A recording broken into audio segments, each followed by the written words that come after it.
Para jamaah yang dimuliakan oleh Allah, kajian kita tentang masalah tafsir Al-Quran tentunya diawali dengan suratul Fatihah. Al-Quran yang terdiri 114 surat, 6.666 ayat dan 1.027 huruf ini diawali dengan surat Al-Fatihah. Al-Fatihah artinya pembuka. Diawali dengan ayat Bismillahirrahmanirrahim. Para jamaah, kalimat basmalah ini terdiri dari 19 huruf. Artinya kata Rasulullah, setiap huruf itu lipat gandanya minimal 10 kali, maksimal gak ada yang tahu kecuali Allah. Jadi sekali kita mengucapkan basmalah, itu nilai kebaikan yang kita ambil dari Allah secara cash itu 190 kebaikan. Karena jumlah huruf dalam kalimat basmalah itu jumlahnya 19. Para jamaah, banyak hadis-hadis Nabi yang menginformasikan kepada kita, hendaklah mengawali perbuatan apapun yang berdampak positif diawali dengan ucapan basmalah. Kullu amrin dhibalin la yubda'u fihi bismillahirrahmanirrahim fahuwa aqta wa fi riwayatin fahuwa ajda wa fi riwayatin fahuwa abta.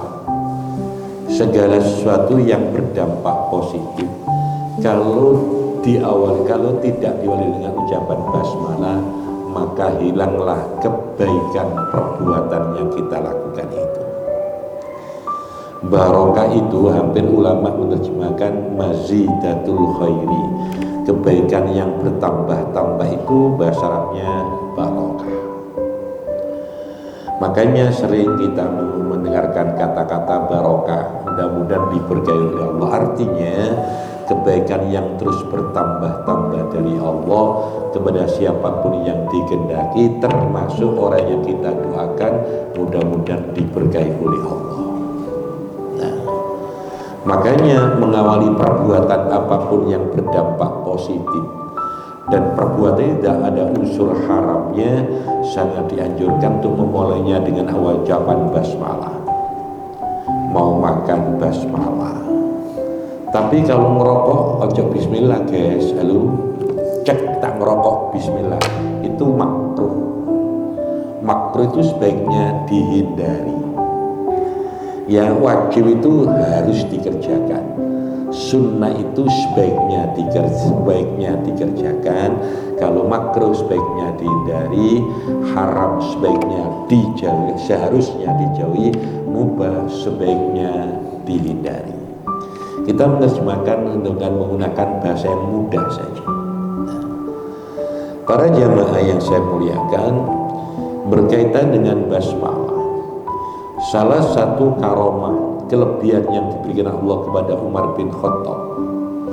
Umar bin Khattab itu waktu mengutus Amr bin As dengan pasukannya untuk mendudukan Mesir, tidak lama Mesir pun ditundukkan oleh pasukan Amr bin As. Maka saat itu juga Amr bin As ditetapkan sebagai gubernur pertama kali Mesir. Amr bin As sampai sekarang punya tinggalan masjid di Mesir, namanya Masjid Amr bin As, sangat besar dan hampir 90% tidak berubah sejak dulu sampai sekarang. Mohon maaf. Di Mesir itu Pak, ada tradisi yang nyeleneh. Yang namanya Sungai Nil itu, kalau akhir tahun, kalau airnya surut, tidak mau pasang lagi. Kecuali kepercayaan yang turun-menurun harus dikasih wadan, dikasih pengorbanan wanita cantik. Ini kan bertentangan dengan Islam. Tradisi itu dilaporkan pada Amr bin As. Amr bin As kirim surat kepada Umar bin Khattab. Isinya menginformasikan masyarakat Mesir itu punya tradisi yang menyimpang dari agama kita. Setiap pengawal Nil akhir tahun itu kalau sudah surut tidak mau pasang lagi. Dia mau pasang lagi, airnya bisa bangkit lagi kalau dikasih wanita cantik. Umar marah. Akhirnya Umar kirim surat kepada Amr bin As selaku gubernur Mesir. Suratnya dua. Satu surat ditujukan kepada Bengawan Nil, satu ditujukan kepada Amr bin As. Isinya surat kepada Amr bin As, Amr bin As, tolong ya, surat itu masukkan pada Bengawan Nil. Sudah itu aja. Ternyata isinya Pak, iki lek gak hebat gak mungkin. Ila nahrin naila min Umar bin Khattab. Bismillahirrahmanirrahim min Umar bin Khattab ila nahrin naila. In kunta min Allah kun kamakan wa in kunta min nafsik fala hajata lijam. Jadi Bengawan Nil disurati Pak. Bismillahirrahmanirrahim dari Umar bin Khattab untuk kamu Bengawan Nil. Kalau kamu pasang surut atas izin Allah, maka pasang surutlah sebagaimana kamu biasanya. Tapi lek pasang surut karep-karepmu, aku dak butuh raimu. Tapi Umar gak ngomong raimu ngono blok. Halo. Sawangane sampean kok ngantuk ngono, Pak? Durung poso ngantuk. Model kok poso-poso dhewe sampean. Jadi itu suratnya. Ini saking hebatnya, itu saya katakan kalau kelebihannya Umar yang diberikan oleh Allah itu surat dimasukkan plung atas izin Allah, maka air Bengawan Nil itu pasang sampai sekarang. Wis dak butuh pengorbanan wanita cantik. Itulah hebatnya Umar. Hanya gara-gara bismillah Umar itu loh Pak. Bengawan Nil sing ngono, bismillah aku ya gak mati. Coba Bengawan Solo, bismillahirrahmanirrahim teko sudi untuk Bengawan Solo. Lek kalau sering banjir, aku tak butuh raimu. Ya tambah banjir Pak. Karena apa? Saya tidak punya kemampuan untuk seperti itu. Kenapa? Secara pribadi Umar itu takwanya bukan main ini. Ini baru dari bismillahnya saja. Makanya setiap mengawali perbuatan apapun yang berdampak positif, awalilah dengan ucapan basmalah. Bismillahirrahmanirrahim. Kenapa? Di situ nanti ada unsur yang namanya barokah, kebaikan yang bertambah. Para jamaah, zaman masih Khalifah Umar bin Khattab, ada orang Majusi, dia ikrar mengucapkan 2 kalimat syahadat mu'allaf. Tapi dia heran, kenapa sih dalam Islam itu setiap mengawali perbuatan kok ada ucapan basmalah? Apa kata Umar? Saudaraku mu'allaf, kamu duduk di sini ya. Rasakan kalau kamu makan baca basmalah dengan lidah. Begitu dengan macam ucapan basmalah, dia merasakan betapa kenikmatan yang belum pernah dirasakan oleh Majusi yang mu'allaf ini. Setelah mengucapkan basmalah, mengawali perbuatan makannya dengan ucapan basmalah. Kadang-kadang awak dewe karena terbiasa kayak bismillah itu hambar. Jangan. Karena terbiasa jangan. Ini jangan sebagai tradisi. Tapi itulah aturan tuntunan Rasulullah kepada setiap muslim. Kalau mengawali perbuatan yang berdampak positif, awali dengan ucapan basmalah. Tatkala sampean bercermin di muka kaca, kalau nggak bisa baca doa sebagaimana ajaran Allahumma hassin khalqi fa mahassin khuluqi, maka ucaplah dengan bacaan basmalah. Bismillah ngocoy. Saya gak ngoco karo menyanyi kon. Perjalanan ini jadi mana kata tak tapuk kapok kondok. Artinya apa? Kita bisa lakukan semacam itu semata-mata karena fadl dari Allah. Nah, makanya Pak, mohon maaf, sesuatu yang berdampak positif itu kalau akan bertambah dahsyat kebaikannya kalau kita awali dengan ucapan basmalah. Apa artinya? Menghadirkan Allah, melibatkan Allah. Orang mau makan, silakan. Anda melibatkan Allah atau tidak, hak Anda. Tapi kalau Anda ingin mendapatkan kebaikan dari Allah, hadirkan Allah dalam setiap makanan kita. Caranya baca basmalah sebelum melakukan perbuatannya. Itu artinya kita melibatkan Allah, menghadirkan Allah. Padahal apapun yang ada di atas permukaan bumi milik Allah. Kalau Allah mengendaki baik akan tambah cepat baik kalau kita hadirkan Allah atau kita melibatkan Allah.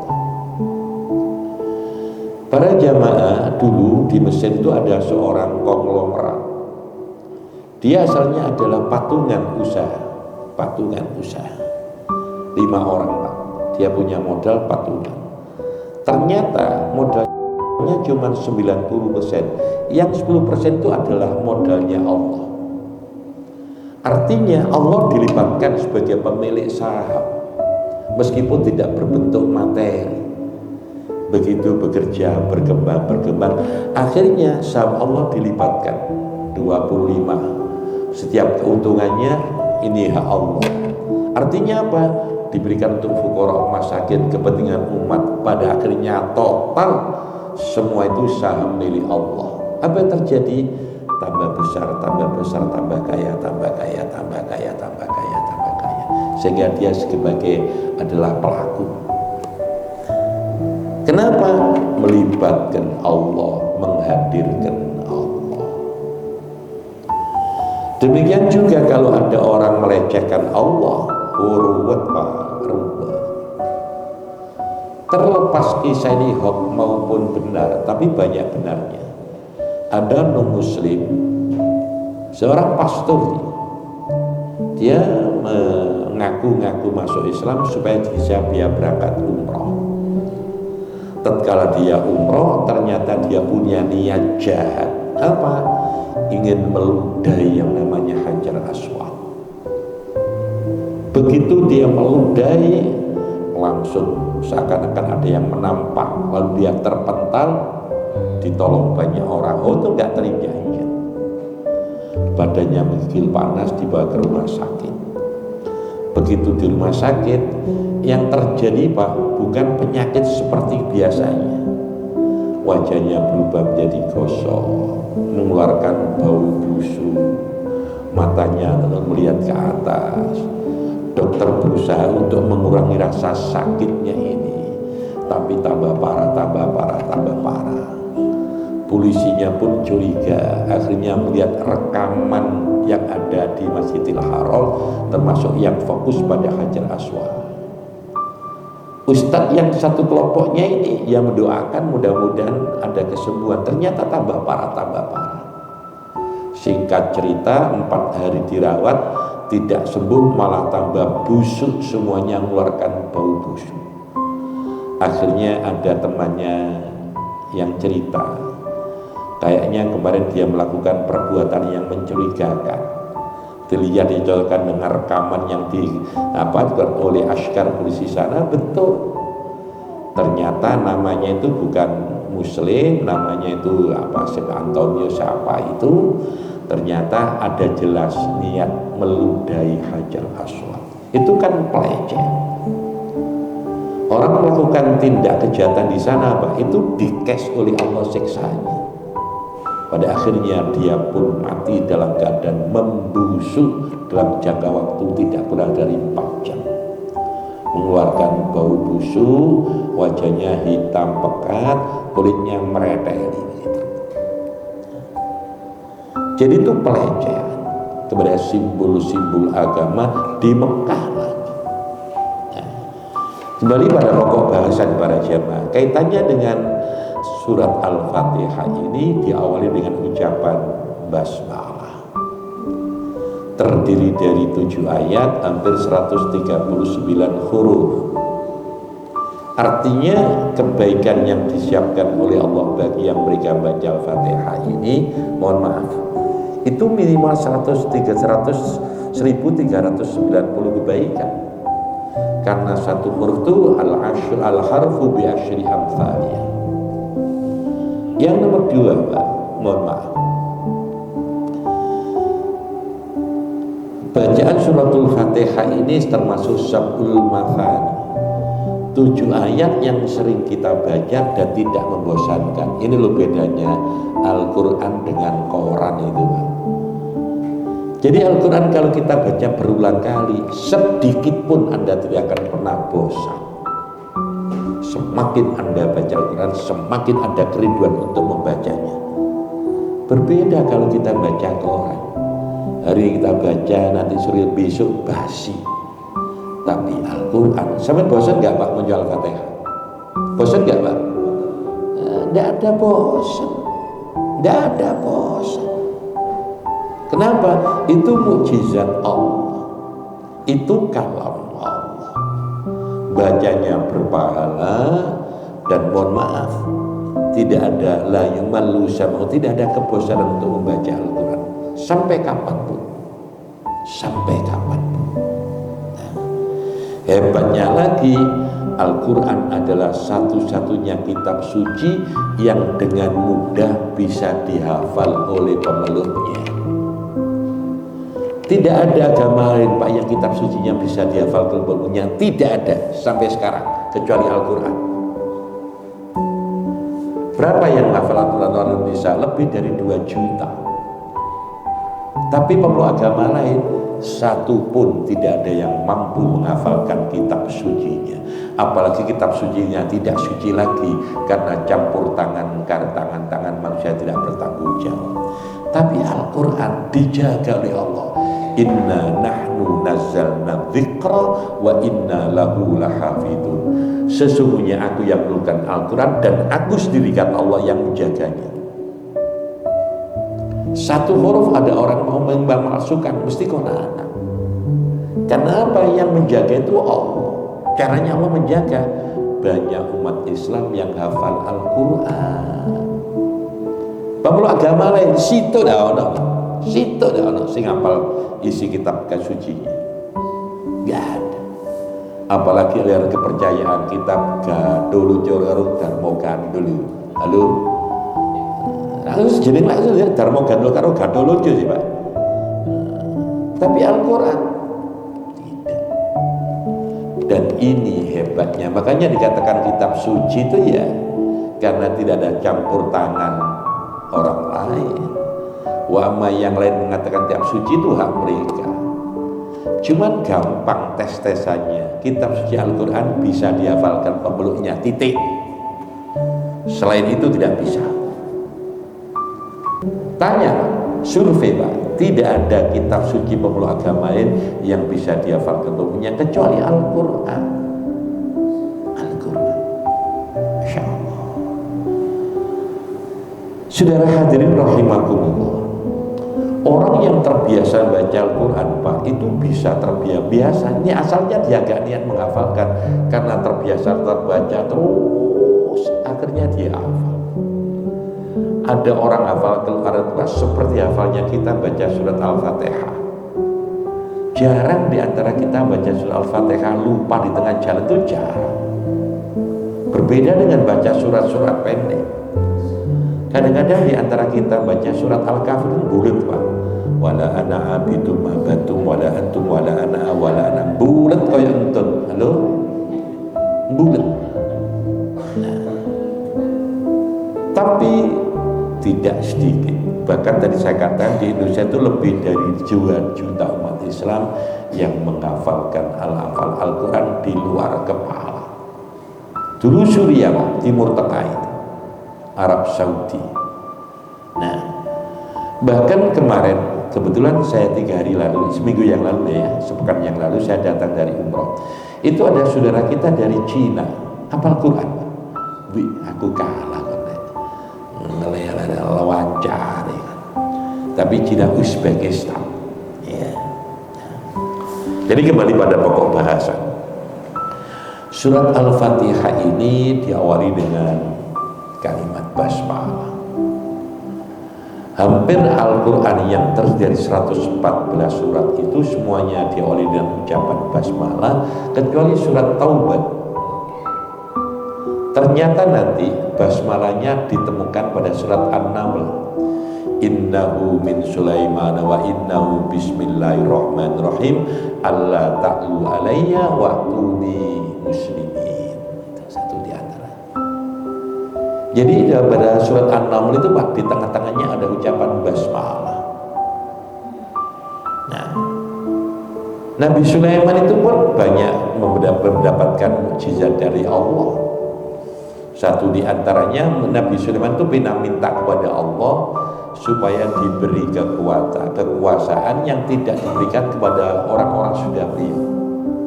Apa? Satu di antaranya angin tunduk patuh manut nurut kepada perintahnya Nabi Sulaiman. Apakah Nabi Muhammad tidak bisa? Bisa. Cuman Nabi tatkala minta itu ingat saudaranya. Mohon maaf ya, ada jin itu yang menyamar sebagai manusia Pak. Itu nyolongi harta benda yang ada dalam kas negara. Kebetulan waktu itu yang bagian jaga kas Baitul Mal itu sahabat Abu Hurairah. Hampir 3 kali tertangkap itu. Akhirnya jin minta ampun. Begitu serahkan pada Nabi, apa kata Rasulullah? Kalau aku tidak ingat doa saudaraku Sulaiman, minta kelebihan dan tidak akan pernah diberikan Allah kepada Nabi sudahnya, niscaya kamu cinta canjang kon. Bersahabat-sahabat roh lek pernah mencuri kas negara milik umat Islam. Tapi Nabi balik mana Pak?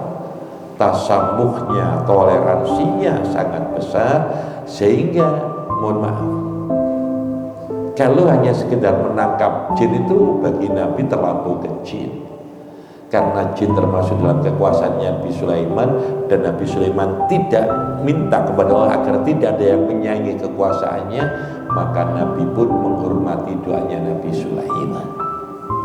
Seandainya Nabi tidak tasamuh, jin dicancan iki lho jin sing nyolong mambengi begitu. Saudara hadirin rahimakumullah, kembali pada pokok bahasan, masih kaitannya dengan basmalah yang diawali dalam surat Al-Fatihah ini. Betapa dahsyat. Tatkala kita tidak hafal doa-doa yang lainnya Pak, mengawali perbuatan, sudah takdir saja bismillah. Bismillah, bismillah, bismillah. Ya. Kalau kita pun lupa mengawali perbuatan dengan ucapan basmalah di awalnya, maka di tengah-tengahnya pun boleh kita mengucapkan basmalah. Misalnya, sampean makan kok lupa baca basmalah, di tengah-tengah kok lali, ojo mekadung sisa ojo ngono guys. Baca Bismillahirrahmanirrahim fi awwalihi wa akhirihi. Boleh. Kadang-kadang singkat Bismillah fi awali wa akhiri. Yang lengkap enggak? Bismillahirrahmanirrahim fi awali wa akhiri. Dengan menyebut asma Allah yang maha pengasih namanya di awalnya dan di akhirnya. Kebetulan awalnya tadi lupa, maka di tengah-tengahnya pun kita baca basmalah. Caranya model semacam itu. Ya, sekali lagi perbuatan yang berdampak positif. Kalau perbuatan haram ojo guys. Bismillahirrahmanirrahim, aku tak ngendit ngendit apa? Atau perbuatan makruh ngerokok, Bismillahirrahmanirrahim, malah jangan. Hindari itu. Sesuatu yang baik, termasuk hubungan suami istri. Kalau tidak hafal dengan doa yang diajarkan Allah menjenis janji wa Allah menjenis wajib syaitan marozaktana, bismillah saja. Bismillahirrahmanirrahim. Boleh. Nah, Islam itu tidak sekaku, cuman ya jangan sembrono. Kalau merasa tidak mampu, pertama jangan memaksakan diri, tapi harus dibarengi ikhtiar untuk belajar. Aku gak iso, Islam gak bisa, betul. Tapi kan ada sarana untuk belajar supaya menjadi bisa. Makanya dikatakan belajar itu gak ada batasan waktu, Kalau Nabi pernah dawuh utlubul ilma minal mahdi ilal lahdi, ini diadopsi oleh salah satu badan PBB UNESCO, long life education, pendidikan sepanjang masa itu. Jadi mohon maaf, Nabi mengatakan utlubul ilma minal mahdi lalati, carilah olehmu mulai dari ayunan sampai pada liang lahat. Itu kan gak ada batasan. Makanya orang belajar tuh, aku istuwek gak ngaji, aku istuwek gak belajar, itu dia lupa bahwa Nabi mengajarkan yang namanya cari ilmu itu gak ada batasan waktu, ya. Termasuk pola-pola belajar ngaji dalam Islam ini. Mohon maaf ya, dulu waktu sama masih kanak-kanak ngaji Al-Quran itu manual, pakai sistem Baghdadi. Sekarang tidak, banyak buku panduan yang secara metodologis dan sistematisnya cara mudah belajar baca terus Al-Quran. Dulu begitu. Apakah kalau sekarang kan ikro, kiroati, tartila, tilawati, yadbu'a. Kalau dulu tidak, Pak, gak gelem ejaan, alif fathaten an, alif kasroten in, alif domaten un, biasa. Anak milenial gak mau jajan itu dianggap kedaluarsa. Arek saya kayak jajan itu yang dikon alif ya sukun fathah ai, lam fa sukun fathah laf, ya wau sukun domayu, I love you, nunggu datang. Halo? Biarkan enggak, Pak Ustaz? Mim fathah ma, tak fathata, mim domamu. Ya matamu dewe guys, matamu dulu aku hatamu. Ini satu sistem metodologi. Pergantian waktu itu berubah sesuai dengan kondisi. Suatu ketika berangkat ngaji, di tengah jalan jumpa dengan putranya Kiai Sirot Gus Maimun. Tenan iki ngaji, prei Buya Loro. Ayo melu aku nang porong delok biskup cocok. Delok biskup piye ya Pak, delok biskup wis paling VIP lho Pak. TV durung ngono. Sak kecamatan sing di TV situ hitam putih bisa. Dia delok biskup. Biasanya Pak, mari Isya maksimal jam 8 malam sudah di rumah. Ini setengah 10 belum pulang. Akhirnya kakak saya itu curiga, bapak saya itu curiga, utusan pada kakak saya, full dalam Pak, delok adikmu namanya Sirot ngaji enggak? Ngaji apa yang ini terus mulai. Kakak saya lari ke sana. Begitu lihat kakak saya lari, ono apa belum melayu. Anu yai dikengen bapak ningali adik kula ngaji napa mboten? Napa jawab? Kan mana adikmu tak teni gak jebus sih. Lalu gak ngaji dinteni yo gak ono. Salamku nang abangmu ya adikmu gak ngaji. Pulang kakak saya bilang, adik mboten ngaos Pak. Ya. Kula wangsul jam 10 kurang seperempat. Epo-epoe ngepeati Pak. Qur'ane tak cekel. Assalamualaikum. Waalaikumsalam. Tekon ndi? Saking ngaos. Delok biskup tangaos. Ngaos, delok biskup tangaos. Ngaos pawok roto Pak gegeri Pak. Sepurane sepur ngapunten, ya iki sepuro, ya iki sepuro. Kowe ndak ngaji bojo bisa. Sapa sing mulangi bojo? Aku takon Pak, si usum ta Pak. Lek ono anak ndak ngaji saiki lho Pak, digebuk karo penjara si usum ta. Wis gak usum wong penjarane entek kabeh kanggo kursi kok. Ndak usum. Artinya apa? Kepedulian orang tua kepada Al-Quran totalitas. Saya ini kadang-kadang ngaji gak ngurus, saya ruwetnya. Sementara Imam Ghazali dawuh musibah besar, musibah gede, musibatun kabiratun, lek ana wong tuwa duwe anak ndak iso maca Quran, musibah. Ini kok guyu ae. Anake pinter tiktokan seneng, Masya Allah. Jadi saudara saya minta maaf ya, apakah karena dulu yang namanya gizi buruk biyen bayi iku lek gak sebulan gak iso buka mripate baik saiki ndak, begitu lahir dapat 5 hari langsung takon di HP ku lungo nata, saking kecanduannya dengan yang namanya HP itu.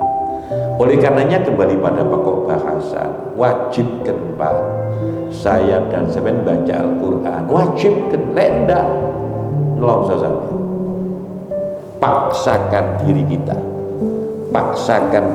untuk baca Al-Quran. Kalau tidak, selamanya Al-Quran tidak akan pernah terbaca. Selamanya. Titenono mengaku. Titenono. Coba kemenye sampean. Jadi mari subuh lugu pekson sak jus. Lokati maghrib pekson sampean sak jus. Insya Allah terbaca. Leda selamanya Al-Quran tidak terbaca. Selamanya. Titik. Pekson Pak. Menyesal nanti kita kelak di hadapan Allah. Menyesal nanti. Kalau sudah menjadi keterpaksaan tidak masalah. Lama-lama menjadi kebiasaan, lama-lama menjadi kebutuhan. Kalau hari itu nggak terbaca, ada sesuatu yang ganjil dalam hidup apa? Ternyata durung mojo Al-Quran. Bareng-bareng lah saya dengan sampean mojo. Manfaatnya sopo? Yang bersangkutan. Ada kitab Ar-Ruh yang ditulis oleh Ibnu Qayyim Al-Jauziyah. Ibnu Qayyim Al-Jauziyah ini pak muridnya Ibnu Taimiyah. Kata Ibnu Qayyim Al-Jauziyah dalam kitab Ar-Ruh, setiap mayit itu perasaannya seperti mimpi.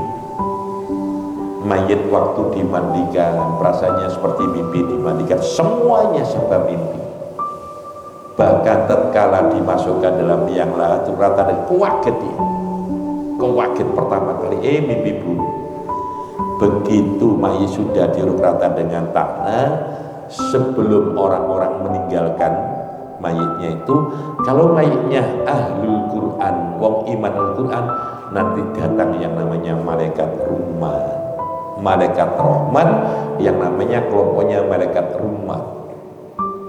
Maka mayit dibangunkan dengan penuh santun, dibisikkan kata-kata yang sejuk, jenengan sabun kapundhut, ini alam barzah, alam transit, alam perpindahan dari alam dunia menuju alam akhirat. Dikasih tahu Pak, jenengan nggak usah takut. Sebentar lagi datang makhluk Allah namanya Munkar Nakir, serem, menakutkan. Tapi sekali lagi Anda jangan takut, jenengan tak dampingi, beyes. Ngomong nggak terima beres Pak, beyes. Nanti Munkar Nakir akan mengajukan 5 pertanyaan. Kalau Anda tanya ini, jawabannya ini. Kalau Anda coba, pertanyaannya belum diajukan, jawabannya sudah dibocorkan. Mayitnya bertanya, siapa panjenengan, apa jamnya? Saya amal jenengan yang namanya Al-Quran. Ya aku ini. Duduk HP guys, halo. Duduk HP. Saya aku takut aja. Tolong dijawab jujur. Sering di saya dan sering buka HP dengan buka Al-Quran. Sering mana kita baca pesannya HP dengan pesannya Al-Quran?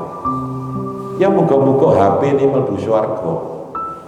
Mbu wong mlebu gak ngerti aku. HP ini mlebu swarga kok amin guys. Jadi saudara, ini kenyataan. Saya dan sampai punya HP, meskipun HP ku elek, tapi ini kan benda mati, tergantung kita. Jangan diperbudak Pak. Ini tak jadikan sarana komunikasi saya dan semua data milik saya, jadwal pengajian saya di sini. Tapi saya nggak mau Quran, rumpet, RUU diwet-wet, rumpet. Wis, percaya gak percaya karepmu. Sing dawuh ini Nabi, saya hanya menerjemahkan dengan bahasa kamu. Iqra'ul Qur'ana wa huwa syafi'un laka. Baca Al-Quran, sebab Al-Quran akan memberikan pertolongan kepada kamu atas izin Allah. Di mana? Di kuburan Al-Quran sudah mendampingi kita. Tatkala melewati Shiratal Mustaqim sebagai kota penuntun jalan kita. Nah, Al-Quran. HP wassalam. Bareng-bareng lah, podo-podo epil-epil golek rahmati Allah. Satu di antaranya Al-Quran jangan pernah tidak dibaca. Sekali lagi, Al-Quran jangan sekali-kali tidak pernah dibaca. Nanti yang berikan manfaat kepada kita ya Al-Quran yang kita baca itu.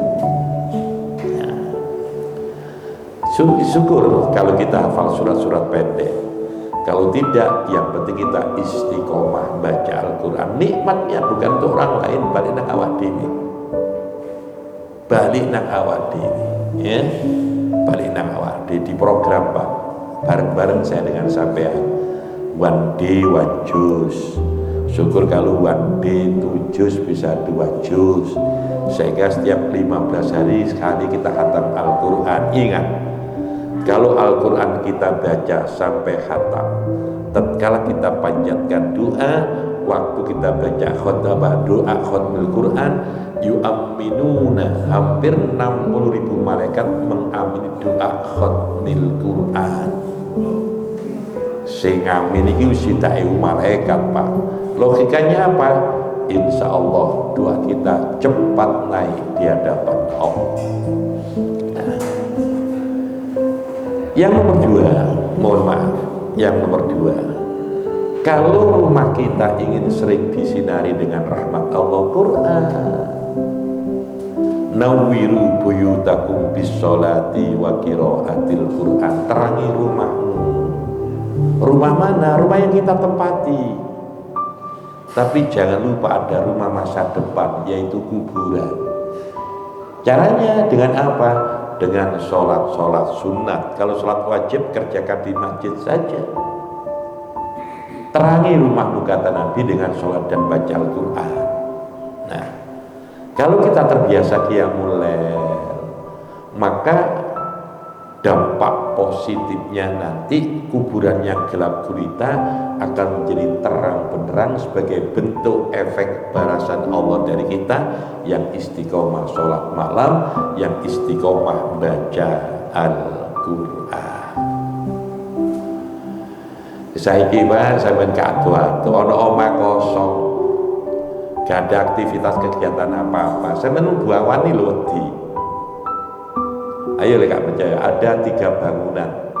Bangunane podo, bahan bakunya podo, wis pokok podo kabeh dicat warna sama, menghadap arah yang sama. Situ dicat nganggur.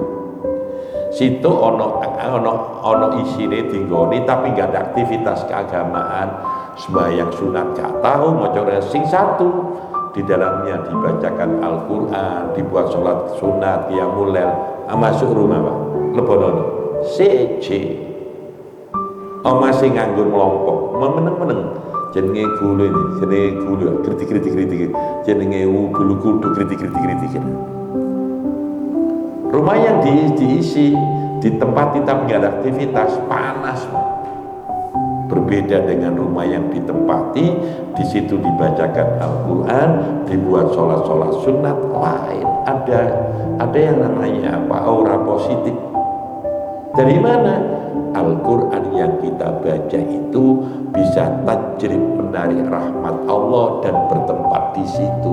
Siapapun yang merasa di situ akan merasakan dampak positif dari rahmat Allah yang didatangkan karena Al-Quran kalam Allah yang kita baca.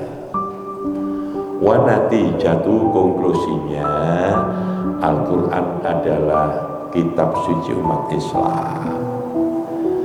Ojo tuku Quran tok wapi terus gak tau diwaca. Aku ingin umroh kon oleh Quran apik ndiku, tak tekek lemari, tak tekek bupet. Lah, gak diwaca gak apa? Ge jimat jare malaikat tak kabluk raimu kapok kondo. Quran tak ge jimat-jimatan tok ae. Perlunya untuk dibaca. Qoro'a, yaqra itu nanti artinya membaca. Kalau kita baca, dampaknya positifnya kembali kepada kita, kepada keluarga kita. Mudah-mudahan dibarengi ma'unah fadhil hidayah dari Allah Subhanahu wa taala, kita bisa istiqomah baca Al-Qur'an. Al-Fatihah. Bismillahirrahmanirrahim. Allahumma shalli wa sallim wa barik ala sayyidina Muhammad wa ala ali sayyidina Muhammad. Allahumma ighfir lana wa li walidayna warhamhuma kama rabbayana shighara. Allahumma nas'aluka al-huda wa tuqa wal afafa wal ghina. Allahumma ij'alna wa ahlana wa iyalana wa auladana wa talamaidana wa dzurriyyatina ij'alna wa iyyahum min ahli sholatil jamaah. walil Qur'an wali qiyamil laili wali sholatit tahajjudi wali birril walidain walil ilmi walil khairi walil jannati bihaqqi rabbi ja'alni muqimas shalah wa min dzurriyyati rabbana wa taqabbal du'a rabbana atina fid dunya hasanah wa fil akhirati hasanah wa qina adzabannar jazallahu anna sayyidana Muhammadan sallallahu alaihi wasallam wa ahluhu subhana rabbika rabbil izzati amma yasifun wa salamun alal mursalin walhamdulillahi rabbil alamin. Lebihnya mohon maaf. Assalamualaikum warahmatullahi wabarakatuh.